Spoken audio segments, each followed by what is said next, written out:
Hi, friend. How's it going? Yeah. Doing good. How you doing? Yeah. I'm excited too.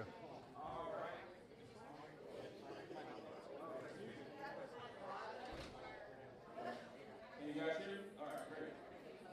All right, let's get settled. We're getting ready to kick off our next panel with HiveThink. So this is social media 101, right? So all of the small business owners, most of the time, your social media strategy is your marketing department, right? And so you may have those moments where you look on someone's post and they have 5,000 likes and views, and your post has 2. You might wonder, how the hell, or how, sorry, how in the world does this person get 5,000 likes and 20,000 views and all this stuff? And I'm hanging on to 3 or 4 folks that are the same people taking my stuff. So hopefully this HiveThink will help us crack the code. So thank you guys, and I will turn it over.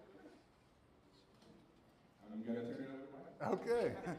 Hello, everyone. Welcome. So glad to have you guys. You did such a wonderful intro. Thank you so much for having us. Like, this is incredible. Such a great spot. Excited for a great week. Social media for entrepreneurs 101. And here's just a little bit about us. We are HiveThink. We are a branding and marketing agency. We also do lots of great stuff here in town, like coffee break, and we get into lots of fun stuff. But I'll let you guys start it off and kind of introduce yourselves, and then I'll go last and keep us moving. Hey guys, my name is Mr. Wood. I'm one of the founders of Caffeinated Drive-Thru Coffee. Raise your hand if you've had our coffee before. Caffeinated? Awesome. Thank you for your support. If you didn't like it, let me know after you didn't like it. But we also have New Wave Coffee Roasters, which is a local roasting company that's kind of the combination of coffee and music. And then we have HiveThink, and that's kind of our marketing and business consulting for small businesses, nonprofits, and creatives, all people that want to make money, but it's harder to do because we don't already have the money, and that's what we're here to talk about. Awesome. I'm Bill Lisnet.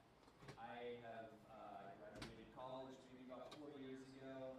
Since it's been in the agency world, I started off working with Mr. Menu Cloud and Gary Vaynerchuk at Sasha Group. I was there for 3 years, and I'm now at Johnson Group doing a lot of big media stuff. But I'm a founder of HiveThink with everyone right here, and then also one of the founders of a festival coming to North Georgia that I'm sure we get some minutes on. Yeah, I absolutely am. I'm Nate Tucker. I'm the marketing manager for Caffeinated, so all their social media, that's me doing all that stuff. Also an owner of HiveThink. And then, as Bill mentioned, we have recently been owners of the Green Eyes Festival. If anyone grew up in the Northwest Georgia area, you probably heard of our local cryptid, our local boogeyman, Old Green Eyes. So we're doing the first ever cryptid ghosting festival down there in October.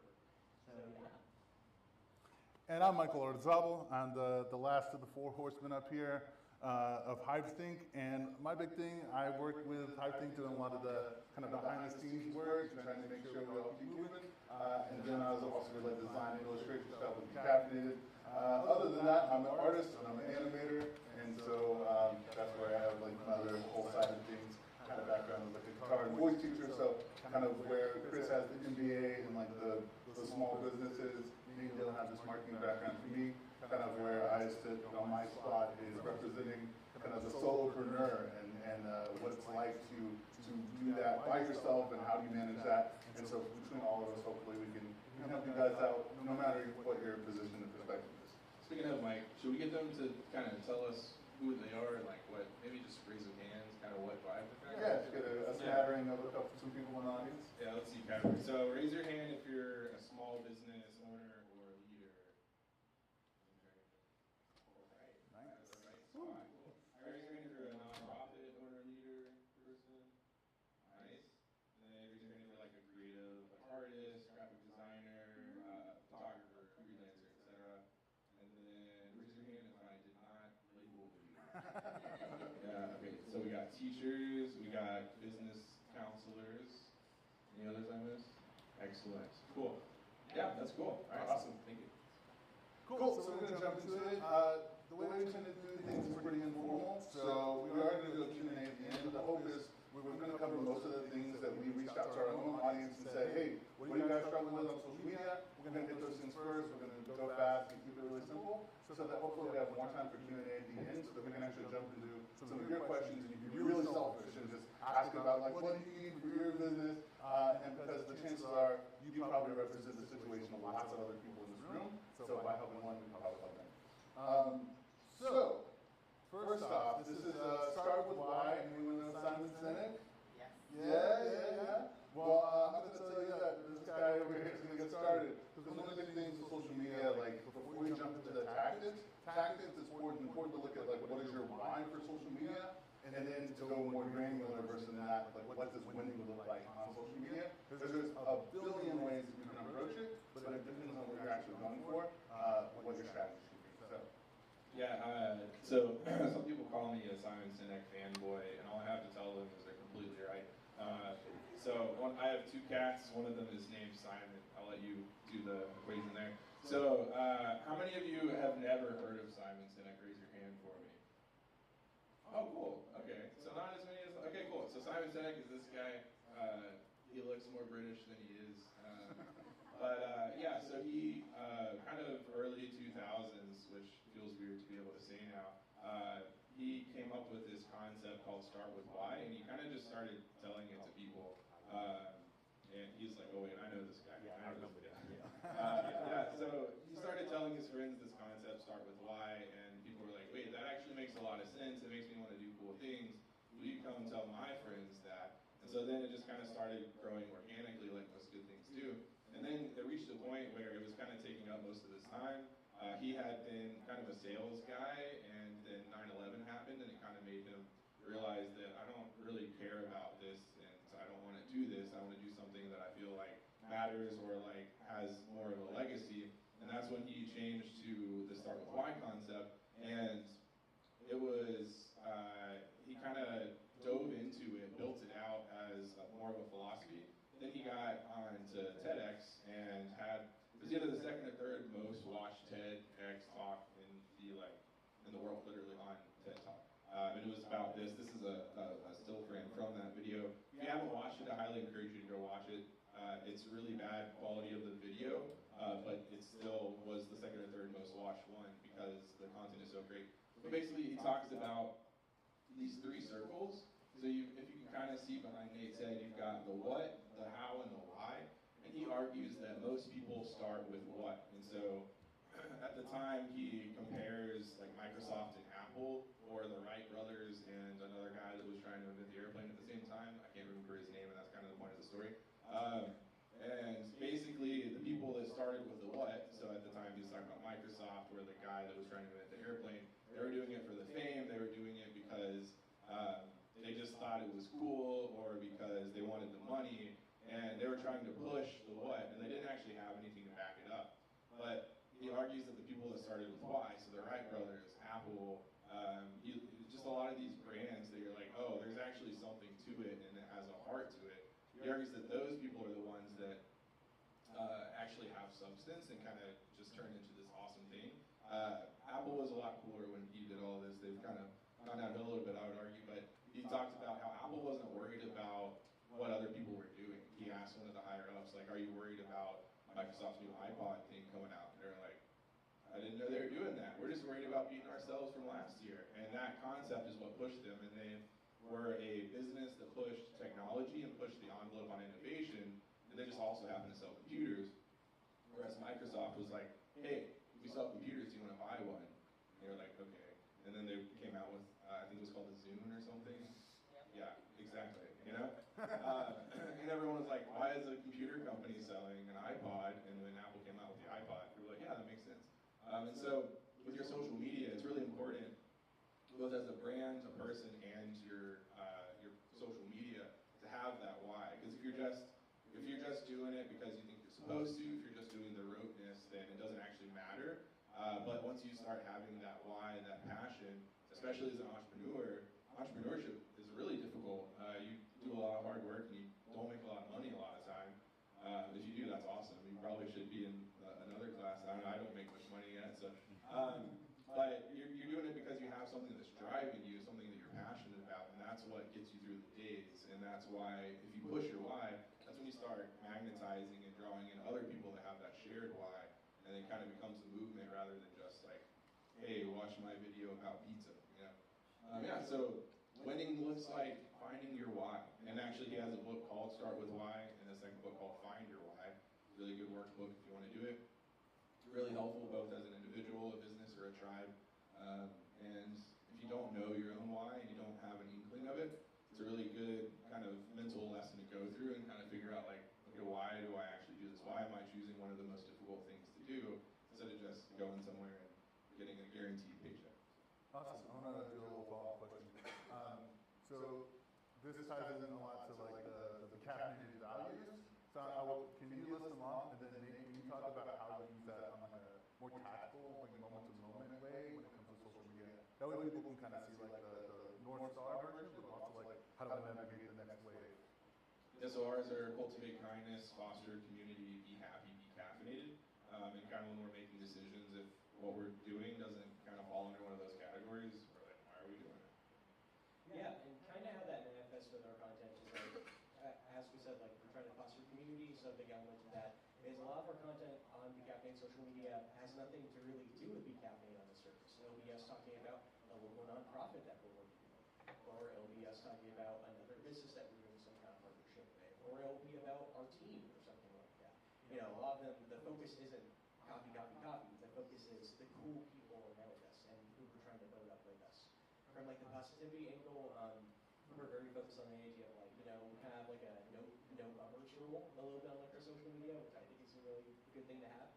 We're like, you know, we're here to like uplift people. We want people when they look at our page to feel positive. We want them to feel like things are going good, you know, and everything. So we very much try to like make sure like our copy and stuff like that we're always steering towards the positive. Yeah, and like the happiness angle again, just trying to do things that we think people will have fun with. So yeah. I send Nate these random like reels that I see on Instagram of funny things. I'm like, hey, we should do this.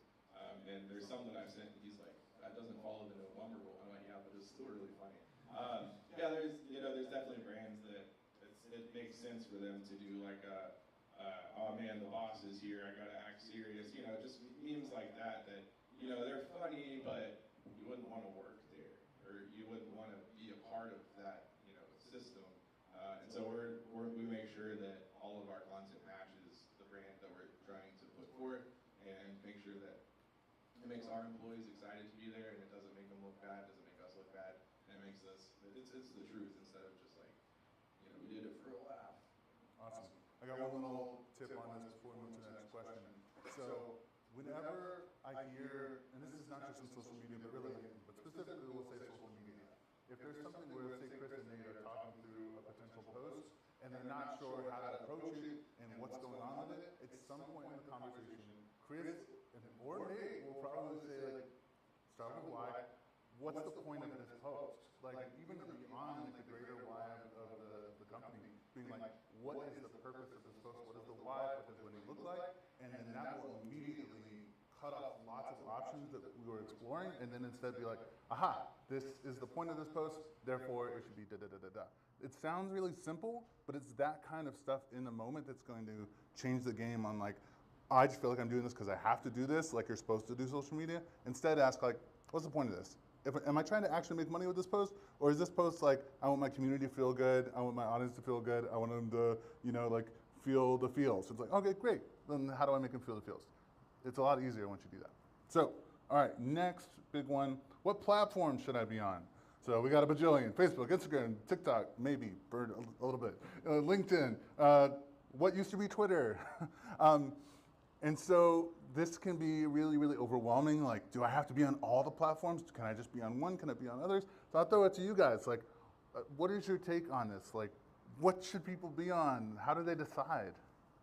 Yeah, so what platform should you be on? The answer is depends. So if you are, for example, running an e-commerce store that serves worldwide, ships worldwide, you would probably want to be on TikTok, just because the reach and the algorithm in that is not very local. It's more everyone who is interested in just the keyword or topic that you're talking about in there. If you are a photographer or a videographer, maybe you would want to be on YouTube, of course, Instagram because it's very visual focused. If you are mowing lawns or have a lawn care business, then Facebook because it's very local. People are Facebook or like in communities, local groups, and they will be more likely to see your service. And then also, don't be afraid to experiment like with different platforms. So my old boss used to say like the biggest mistake you can make is not actioning on the what if questions. So like, since this did good on TikTok, what if it also did good on YouTube? We'll find out. And you would do that based on like analytics that you find from your posts. So like if there's one post that's doing super well and it's a reel on Instagram, then you could pretty safely say like, okay, this would also go on YouTube Shorts really well, or also on TikTok really well because it's a similar setup, even if you're not trying to sell stuff. So I mean, the baseline of it is you probably are trying to get more clients and services, but also you're trying to just be more visible, just be more relevant in the space. It's like, so all social media is all about relevancy, and whenever you're taking like an organic view on it, it is, you're basically competing with everyone. So like if you're doing organic on Instagram, then you're basically competing with Taylor Swift for attention. But whenever you do more paid, you can kind of like more narrow it down and be more specific, but you're still competing and spending money. So it's kind of some stuff you have to experiment with. LinkedIn, very good for the personal brand. I think everyone should be on LinkedIn, even if your brand doesn't necessarily belong on there. You do as a business professional. And it's important for people to really know the face behind the business so they know who they're meeting whenever they actually do meet with you if you're going to be client-facing or to showcase your team. But yeah, so always experiment based on like good analytics and then really just stick to what makes sense for most of your energy. To add on to that, like a real example, going back to Be Caffeinated, like our primary places are Instagram and Facebook. That's because we found that that's where the majority of our audience is. From like a demographic standpoint, most of like our demographics, they're like 24 to like 32-year-old women. They like Instagram. That's their main platform. Facebook, we're on there and we use it, but that very much is for like a kind of an older crowd. So that's why Instagram gets to be like our primary platform. And we do have a TikTok. I do put content on there pretty regularly, but I see that more as the experimental place because like Dylan is saying with TikTok, it really doesn't help Be Caffeinated, a local coffee shop chain in Chattanooga, if we get 1 million views in like Bangladesh. You know, those people can't come buy the coffee. So while like it's good to be on there for like relevancy, and so you know maybe we get super lucky and we blow up, and then we have investors see it and now they're throwing money at us or something like that. That's awesome, and we don't want to miss the opportunity. But also like we aren't banking on it. I'm not spending all day looking at the phone going like, why can't we get on TikTok, or anything like that. Yeah, that's a great point, Nate.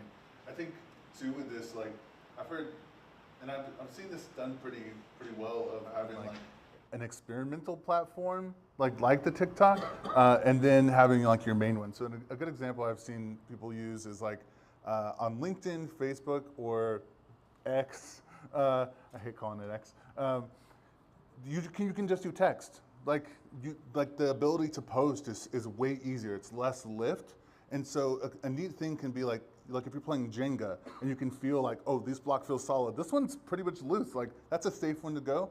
In the same way on LinkedIn, Twitter, whatever, with just text, you can quickly throw a bunch of those up, and it's okay if they do horrible. Like it's not bad. Like don't let it affect your like self-esteem or your ego or your mental health. Instead, be like, cool, 0, 1, 0. This one got 11. Interesting. Now what if I go and make a piece of content on Instagram or Facebook, you look your main places, based off of that thing that kind of like hit, and then all of a sudden you have like this R&D ground that like is kind of like throwaway, like it doesn't matter if it does well in your brain, and then you can go back to the other platforms. So like, let's see if it does well in video now. And then like, it's kind of like a level 1 version of content versus level 2, and like how much energy and time you spend investing in it. Yeah, and not even analytics. Michael was talking about R&D, which just brought up another thought in my head, but like the comments section, I used to run creative strategy for my last job, and we would always say like the comment section is the creative brief. So you can really just understand like what people are thinking directly from your content, how people are responding. So like if like I posted a video about coffee, and then they're like, oh, I love the cold brew, or I love whenever you put whipped cream on stuff, and then it's like, okay, that's a creative brief. So we're just gonna do that now, and these people love it. Like I've seen this in volume of like this being mentioned, So we can just do that, and it's going to perform well because the audience told us it would before it even happened. So it's a really great way. And also, one more thing, experimenting, I forgot to mention this guy right here, Lemon8. It's a lot like Pinterest, it's very new, but experiment with it. I mean, if you see new platforms that come up, don't be afraid to post on there. Very similar to Pinterest, so look at it, and it's probably going to be similar to something you're already doing anyway. So you can just use that same content you would put on Pinterest and just put it on Lemon8 and just see what happens. Awesome. All right, so we talked about this a little bit, but let's get really specific. How do I decide what to post? What should I post? Yeah, so Michael kind of alluded to this earlier, but when he's talking about the concept of making sure that your content is following your guidelines, stuff like that. And so typically we kind of see content is falling into three kinds of buckets, and those buckets are the intention that this content has. So typically the way that we look at is there's connect content, and the purpose of connect is to be engaging for your current audience. This is stuff where you're posting it, and the goal is people who are in the know, who are already following you, they're gonna see that and go, oh, I love that. That's that one barista who I always see. I love that you featured them. That kind of stuff. Then we have grow, and grow is more of we're trying to get out in front of new faces. This is more experimental content, where we want to get to folks who might not know about us already. And then there's sell, and sell is we have a product, we gotta sell it. So we're just telling people there's a sale, or we have this new thing coming out. And a lot of people, when they're looking at social media, they immediately default to sell.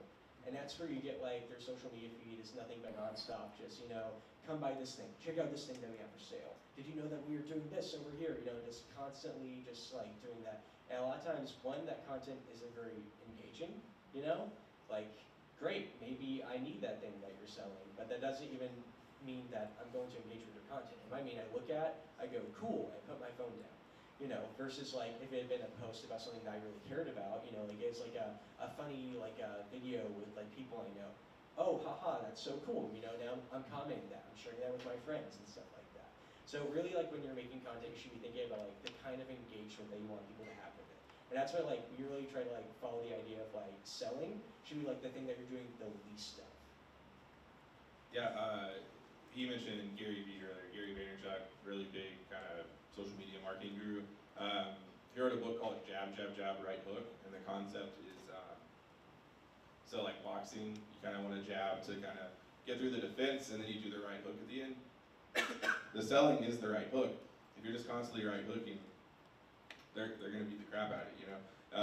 You're going to get tired, and it's not going to work. A lot of us, you can probably think of a brand that every time you go, they're buy this, buy this, buy this. After the fourth one, you probably never look at their stuff again, even if it becomes really good, because you've kind of come to expect oh, they're just in it for the money.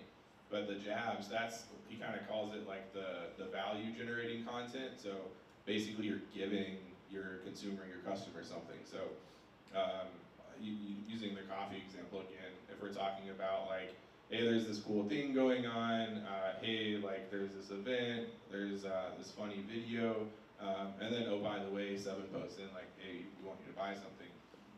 Another way to kind of get around that is UGC, or user-generated content.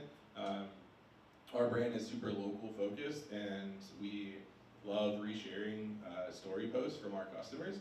So a lot of times when a customer comes through, they'll post a selfie in the drive-through, or my personal favorite, they'll take a picture of their dog eating a free pup cup, and they'll tag us in it, and then we reshare that. So all of their friends see it, they get excited that we repost it, so they feel like we care about them, which we do. Whereas if we didn't have kind of that lever being pulled, they wouldn't feel like we cared as much about them, they wouldn't be taking pictures of their dogs, posting on social media. And so that kind of gives kind of bonus posts that you get to do, and it kind of lets you build your brand in that vein. So maybe your brand is a clothing, fashion brand, and you encourage your customers to hey, take a selfie when you're about to go out on the town in our clothes, tag us in it, we want to see you looking good, and then we repost that. It's really easy, it's low effort for you, they do work for you basically, and it makes them feel really happy and seen. It gives you cool content, and then other people see that and they're oh, this brand thinks really highly of their customers, and they go through the extra effort, and so then it kind of builds this flywheel of content and kind of fun interaction with your consumer. Yeah, that's great. I think another thing to think about with this, like, I love the jab, jab, jab, right hook, like that ratio of like more content that's just like giving value, entertainment, inspiration, or whatever the other one is, like teaching or something. I think that's really, really helpful. And I think too, like, there's a thing I talk about all the time called by the way marketing, which is a lot of like, Tim Ferriss has this question, it's very related, which is, what if you could never directly sell your product? What if you only could market it with things that would like lead them towards the place where they get marketed? So his example was his website sold his book and his podcast and his advertising and all that stuff. So his big thing was, the website also had blogs and other stuff that was free. And so his big thing was, I can only market and like get people to the cool website with the free stuff. They'll see the paid stuff on their own, and there you go. And so that's one way you can approach it. But another way you can approach it is like, if instead of just being like, here's my thing, it's awesome, please buy it. You can also think like, is there a fun way to feature my product or my service as not the main character, but it's like the vehicle for some other story that's happening? So an example of that would be caffeinated. Instead of just being like, try this new hazelnut awesome coffee thing. It could be like, I don't know, like just think of it, like you start asking the question of like, okay, is there a way that we could do like a fun little story? So that's where you may get inspiration by going online and like seeing someone else's post and being like, this is really funny, but it was in like the videographer space. What if I did a similar type of like funny thing they did, but all of a sudden we have to include hazelnut coffee in there, and then just give a really soft like, by the way, about the hazelnut coffee in the caption or something. And so like that's a way to start thinking about like how to be creative. So your first idea will almost always be like the most basic, and then you can start asking like, okay, can I come up with 10 ideas and not even have to come up on the spot? I can use social media and be like, how could this be an interesting one with this product? So it's a fun way to do that. Sorry, Michael. And like, so the challenge here is that everyone on social media is competing for relevance. In the moment that you're not relevant in your niche, you've lost against your competitors. And that takes a lot of like what Michael's and team were saying of really seeing what's happening in culture and being hyper aware of what's happening in your niche, within your audience, what people are talking about on social media. So that means you have to yourself be a consumer of content, so that you can make better content for your audience. Like who's listened to the new Taylor Swift album? Raise your hand. Wow, only a few, man. Okay, well, There's probably some y'all are lame. Come on. No, but we had a Taylor Swift menu kind of because of that. And then two of them. And then like Star Wars Day is coming up, so we have a Star Wars menu to just release. So y'all aren't actually lame. I didn't mean that. But if you like music, check it out. There's 31 songs. That's a lot. And that's, competing for relevance. So why would you go to a coffee shop that's not doing Star Wars drinks whenever it's Star Wars? I mean, it's, right? You just, but yeah, like on Instagram, for example, you're scrolling, you have half a second to create a quote-unquote thumb stopper piece of content where it looks nice enough for you to actually probably scroll past it because you're scrolling so fast, and then go like, wait a minute, that looks kind of cool, scroll up and then actually consume a piece of content. Because most of those like hits that you get or impressions aren't going to turn into any kind of content engagement unless it's really relevant and it's thumb stopping piece. Awesome. And one thing on the thumb stopping, you can do that through like the wow factor and like copying something but doing your spin on like something crazy entertaining. But the other way that you can get a thumb stopper is like to really understand like your core audience and your customer and think of like, what is something so hyper relevant to them that they're like, oh my gosh, like I need to learn about that. Like for me, like I'm an artist. Like if I saw, hey, the #1 tip for Chattanooga artists to sell art, I'd be like, whoa, that's amazing. That's so targeted. That's made for me. And that's kind of that idea, if you're in the more helping space, is to think like, that was made for me. And so that can be a helpful way to be like, cool, I don't have to be Taylor Swift this time. I can just like know what they care about and talk about it.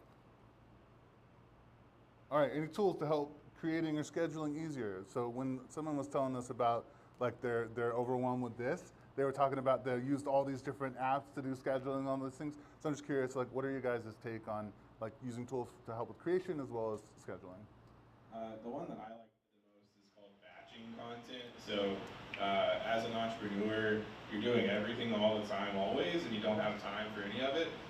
So, time blocking is super helpful. And if you have a free couple hours on a Sunday afternoon, you can just sit down for like 3 hours and just plan out your week's content just in that time. So you're not getting distracted, you're being efficient because you're doing it all at once. You can actually schedule posts on Meta Business Suite, and so that's for Instagram and Facebook. It has a function to where you can do the same post, but have it slightly different on Instagram and for Facebook, or you can just do it the same across. So you can kind of dedicate 2 or 3 hours over a weekend to plan out the next week, or even the next month if you're that far ahead, and kind of build out a calendar. And that one is really helpful to me.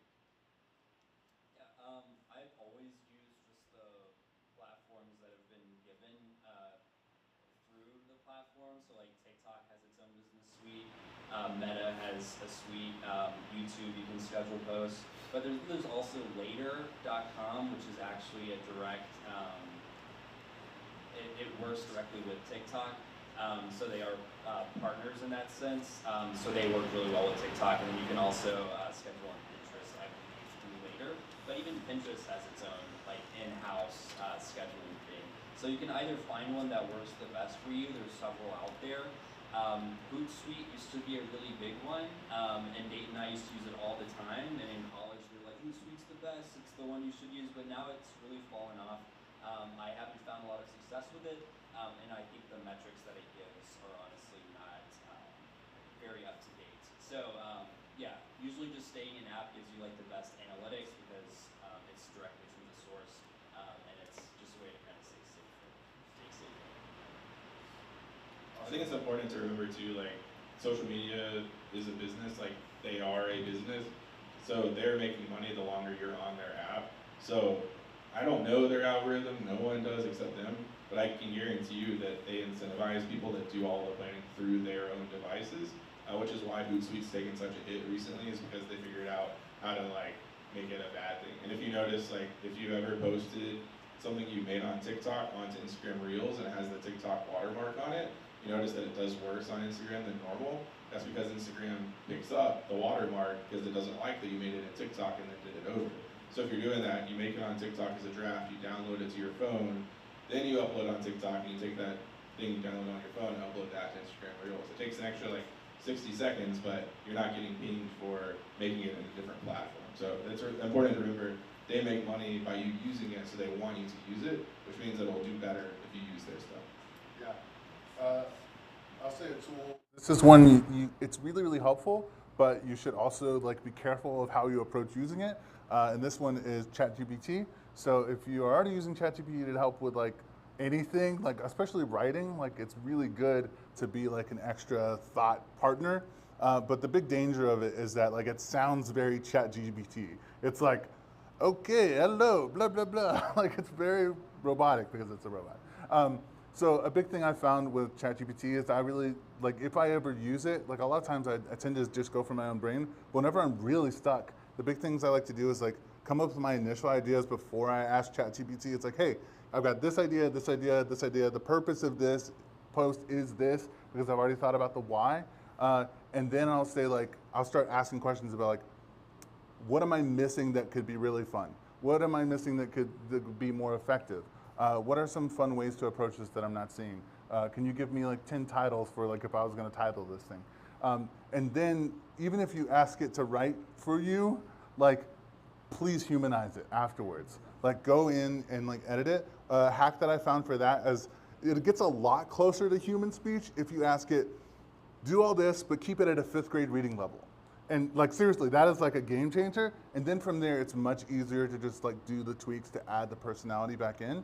But if you don't, like, we can see it a mile away. Like, please don't. And so that's a really helpful one. But yeah, be careful. Yeah. Also, just fair warning, like whenever you're using any kind of AI software, you can give it very generic information, like helping you write post copy or give you ideas. But don't give it any kind of like information you wouldn't want to tell the client. or you wouldn't want made public because it does store the data to like help the AI learn. So that is stored in a database. So any kind of like more private information around your business or your self, I would not put in there. That's especially important if you have an NDA with a client and you're using it to help with their content. That's a big no-no and could get you into a lot of trouble unintentionally. So yeah, like you said, don't do it if you wouldn't tell it to someone in person. Great caveat. All right. It's stressful and it takes so much time. It's hard to be disciplined. Any tips on making it easier and faster to do social media? Yeah, so Chris really touched on like the main thing that I do to take the stress off, and that's like you said, it's like trying to batch.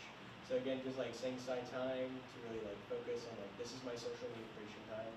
If you have a team, like talk to your team beforehand and really try to like work with them like the compliance of your business. Caffeinated, when I first started out as like the marketing guy doing your social media, there was a lot of like conflict between me and the baristas sometimes because I feel like I need to get into the kitchen to film this video of them making a latte. They feel like they need to handle the 6 cars that are in the drive-thru, and they are correct. We need to take care of the customers first. But it can result in like that conflict, you know. So you want to think about like, you know, when are like the best times I want to be doing this stuff and everything. Because it can be surprising like how much like additional stress that can add to you start thinking through like all the details, thinking about like props that you're going to be using and stuff like that. So batching, creating like a content calendar is super useful to be able to just have like, literally just make like a Google sheet and just put it on there, like put your dates on there, and then just put on there like, I'm going to make this post on this day and stuff like that. Just that way you can go and start going like, okay, it's my content day, you know, here's all the content that I need to get done. So doing all that batching, that's gonna help in time to take that stress off. I think too, remembering that improvement is the goal, not perfection. You're not going to instantly tomorrow just magically think yourself to being the ultimate social media small business person, but you can be better tomorrow than you were today. So that should be the goal. One of my favorite quotes is the most important step you can take is the next one, and that's super important. So that's both for social media, as an entrepreneur, as a person too. But specifically with social media, if you build out pillars of your business, and that's kind of going back to the starting with why, you can build your posts off of those pillars. So I think a good goal to kind of, if you're looking at things kind of long-term holistically, sitting down and saying, okay, in a month from now, I want to be, if I'm only making 1 post a week right now, I want to be up to like 3 or 4 posts a week. And so kind of working backwards, like how do I get there? And if you have 3 or 4 pillars for your business, then all you have to do every week is make a post for each of your pillars, and then you have your 3 or 4 posts a week. So if, you know, again, we'll go to the fashion brand. If your pillars are, you know, fighting against fast fashion, doing seasonal colors, and sustainability, then you have right there 3 themes for your posts every week. So then you break those down. Okay, fast fashion. If in a month, if you need 4 posts for that, 1 post could be like, what is fast fashion? What is slow fashion? What's the difference? And then, you know, doing other things on that. For the seasonality things, you could break down colors and go into color theory and talk about things like that. If you're talking about sustainability, you could say where your clothes come from. You could feature your supplier. You could feature the materials that they use. And you can also kind of inform people about the opposite of that. What is non-sustainable clothes? What do they use? Stuff like that. And so just by building out just your pillars, that automatically gives you a lot of ammunition. And then you break those into sub-pillars and sub-branding, and then you break those into stuff. And so suddenly, what feels like an impossible task has like 30 things just in like 5 minutes. And so sitting down and being really intentional for like an hour and just digging into all the facets of your brand can kind of open up this giant array of potential that you may not be thinking of right now.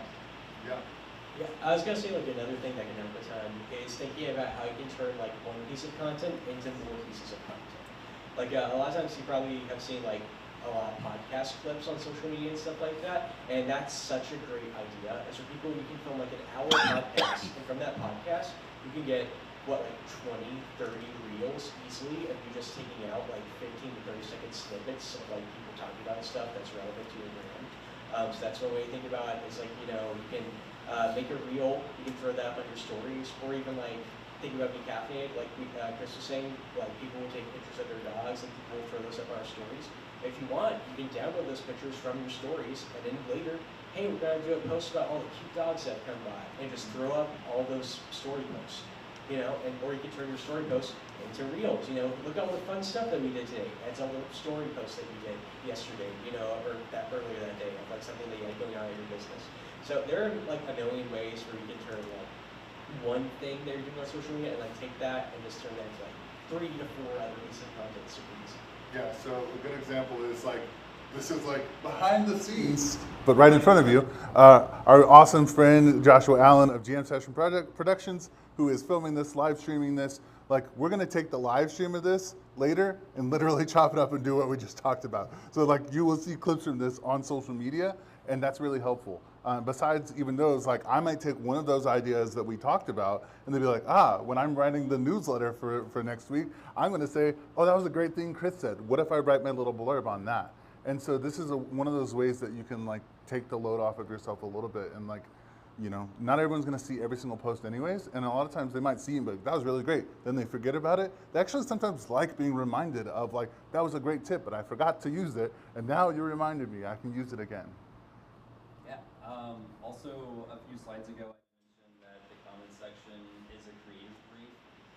Using that content, or just like doing, just in the moment, seeing a comment that you like that you could respond directly to, and then hitting the reply with video button, that's going to show up on your feed.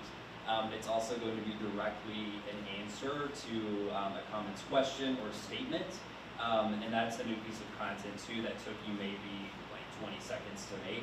So super simple. I think the main thing here is just to not overthink it.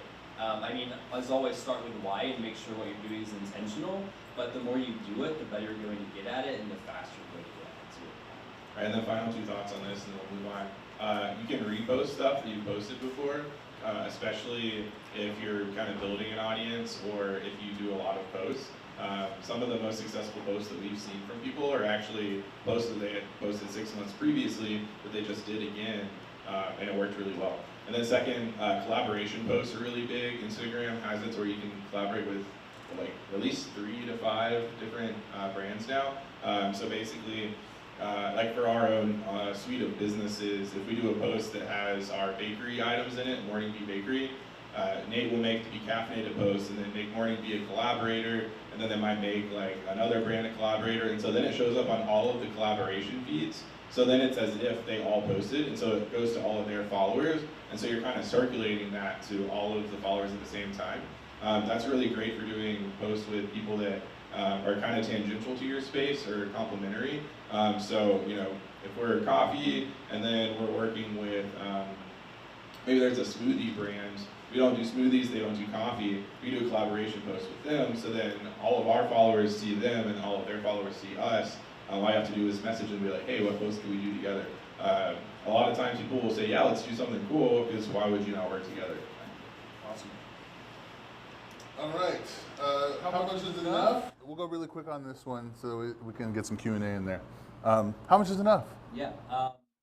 So if you were able to make our last coffee break, we had one of our good friends, Mickey Cloud, come and speak. He is one of the executive director of Sasha Group here in Chattanooga. And he made a really good point that I had actually never thought of before, but it really stands true, is that it's up to you to determine how much is enough and how much you can mentally do throughout your day, because we all have different schedules, but we're all also very busy, I'm sure. So as long as you get something out there a week, maybe a minimum of 3, I'd say. But also is like, if you post 10 pieces of content per week, which is a lot, you can also ask yourself the question of, is that actually enough still to like stay relevant? But I think really being into culture and how your consumers are talking and reacting can make your 3 posts a week minimum have the most impact. But if you're not really doing that research and are just thinking volume, that can also work, but it is more work. But it does also help you to stay relevant. So whatever your workload allows, I think, is enough, as long as you're being really thoughtful with what you're posting. Awesome. Yeah. so this is just a little recap of some of the important things, and we'll go into the Q&A. So remember your why, not only on the big scale, but also in the micro scale when you're actually sitting there to go and do the post. Be specific with your goals attached to social media. Be specific with the goals attached to the post. And then a big part of this, is just remember who you're making the content for, what's going to be valuable to them. The thumb stopper could be something really fun. Like recently there was the Be Caffeinated post where it was like Katie Beth, I think, walking and then she trips, It's like that social media trend. And so it did really well, right? And that was kind of the entertaining thumb stopper. But then there's, of course, the example I gave of the, oh my gosh, you're a Chattanooga artist, here's how to sell art in Chattanooga. That would be a big thumb stopper, right? So ultimately, if you remember those things, your why, the winning, and who you're actually doing it for, then most of the time that's going to put you in the right frame of mind to make a good piece of content and to continually grow from there. So now we'll open it up into some Q&A. I don't know how we're doing on time. Okay, we're a little bit late. Well, let's do a couple questions. So talk about when do you boost posts? She asked, when should you boost a post? That's a great question. I'll give our take, and then Dylan, you can give your take. Be Caffeinated has posted exactly, 3 posts since we started? And I don't think you were a part of any of those before you. Have you done any since you came here? Yeah, we are incredibly focused towards organic. We never basically boost or do paid ads or anything we've done I think me and Michael did one together once. Yeah. Honestly, yeah, that just as our brand, we personally have decided that that's not really where we really want the money to go, I guess, from our social media standpoint, is we would rather be able to pay our people, and people focus on that kind of stuff. Nate is my boosted post. Yeah. But I would say too, it's dependent on what your product or service is. So ours is drive-through coffee. So a boosted post for us would be more about either getting people's attention to come see us, we're opening a new location soon. So that would make sense for us to do a boosted post just to raise awareness. But we're not doing any e-commerce or kind of high-ticket items, so the boost isn't as valuable for that return on investment. But if you're doing I don't know, clothing again, or a car dealership, or kind of the higher items, ours are $5 to $10 a thing, so it'll take a lot to make that back. But one of the concepts that we really like is if you can make back what you spend on the boosted post in 1 or 2 products, that's really good, and then you can just keep circulating that money you make on building up that kind of boost. And then it's kind of like playing with the house's money at a casino, but on social media. So. Yeah. I'll go. All right, so I'll say another good time to do boosting, if you're just trying to get more awareness, is that a lot of times people will be like, I'm going to boost this post, it's not doing well, so it can actually get seen. Not a good idea. If it's not doing well, boosting more people is going to give more people a post they don't like. Instead, if you have a post that's already doing well, boosting it can take it to the stratosphere, because it's already proven that it's connecting on some human level, and so that would be the case when I would say that. So an example would be I did this little post that I thought was just a throwaway post that was hey, this is for my art stuff. I was okay, I used to have these tiny little bottles of paint, and I dreamed of one day having the big ones. And then look, today I've got my first giant bottles of paint, I'm leveling up. And so many people that are artists, that are successful or aspiring, they saw that and it really resonated with them. If I wanted to boost any post, that would be the post that I boosted. It was dramatically above my other posts already. And then if I was okay, I want to take it to the moon and beyond, then a lot of times it's already proven it could do well. It's just, you can give it even more reach. Any other questions? Any other? We'll do orange and then orange shirt. Yeah. So how do you feel about the hashtag? How do you feel about what? The hashtag. Hashtag. Yeah, hashtags are really, really funny now. I mean, they're not as important as they used to be. I think using hashtags, it's okay to put maybe 5 in there. Don't overdo it, because then that looks spammy. Really, hashtags are to help you organize your content in the algorithm. They no longer really help you with more visibility. They help you organize. So in the search, I mean, like TikTok and Instagram is very searchable. On Instagram, it still uses hashtags. So like if you were just to look up hashtag Chattanooga, you would show up in there. But then also any kind of keyword you put in the post copy is also going to show up. So hashtags aren't really as necessary as they used to be. Social media kind of upgraded out of the need for it. Well, on TikTok, it does the same thing, but TikTok's actually very fascinating. But it actually like puts into text anything you say in the video. So if you say something in your video, then that's searchable, even if you don't put it in the post copy. So anything you say is going to be searchable on TikTok, which is a really, really cool power move. The stories versus posts. So temporary 24 hours versus on your page, thoughts in general. Yeah, stories are, yeah, I mean, if it's like in the moment, if it's a very short-lived thing, like right now for the next 2 hours, we're like having a sale or something like that, versus, yeah, the posts that always stay there, they can be more evergreen, they're more discoverable. I think stories are a good way to talk with your audience that you already have. They're not really a good way to build an audience. They're good to kind of cater to what you already have. You guys have thoughts? Yeah, I'd say I agree, especially with if you have an audience, story is really big. And Instagram has been incentivizing stories more recently, and if you've noticed when you're scrolling through Instagram now, stories pop up like while you're scrolling and not just at the top. And that's because they realized that people, some Instagram users, they were polled and they don't look at regular posts, they just look at stories. And then some people don't look at stories, they only look at posts. I do both, I'm like a both guy, but I love stories more because I feel like it's the real meat of the brands and it's things that they actually care about. It's a lot more local focused usually, and a lot more relevant, whereas the posts tend to be a little more salesy. And so when I finish through the stories, then I'll maybe scroll through the posts. But it depends on what you're wanting to do. And stories are really good for getting user-generated content, polling, information, and then just like engagement with your consumers, your customers.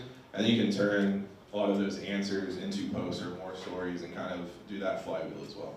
Yeah, I'll say one thing on that too is that like when Nate was talking earlier about the different types of content, so grow content, connect content, sell content, all of the platforms are copying TikTok, so it's changed all the algorithms for. The good news of that is that everyone has the ability to blow up if you make a content piece that's good enough and resonates with people enough, but it makes it a little bit harder to build that slow, steady organic growth, still possible but harder. So you may find that some of your posts that a year ago would have done pretty well are like, that's lower. Well, that's because it's like we've all had to like raise our skill levels to like get attention.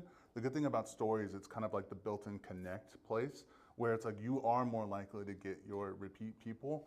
And so that's a better way more often to like stay in touch with them versus like the post, which is like, okay, how do I make this good in a way that can also like hopefully like break through? Awesome.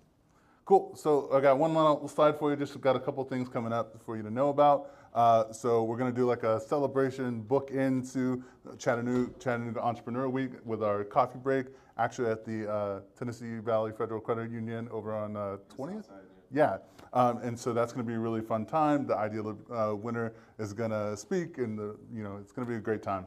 And then, Chris, you wanna tell them a little bit about May 10th? Yeah, so we have spent the last year hanging out with some of the students at Red Bank High School, teaching them about art, about business, and that has culminated into our May 10th coffee break. So just real quick what coffee break is, it's a community building event that is the second Friday of the month that we put on.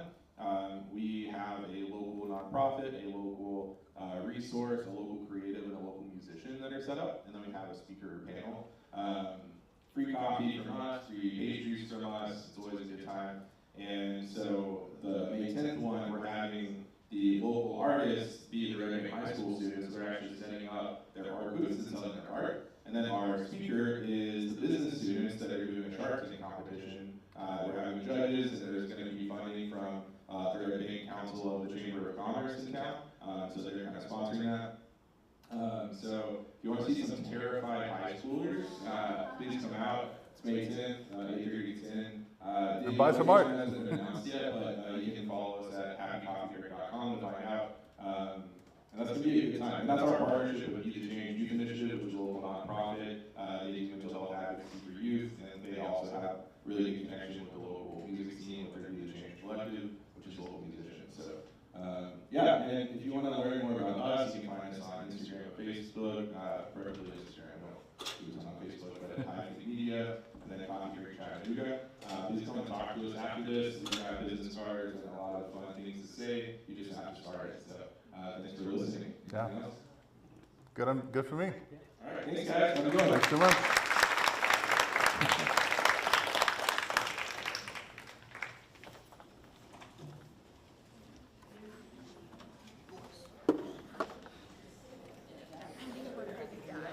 Yeah. So I'm an interior designer. I'm here. I've done it for 20 years, but I just started my LLC.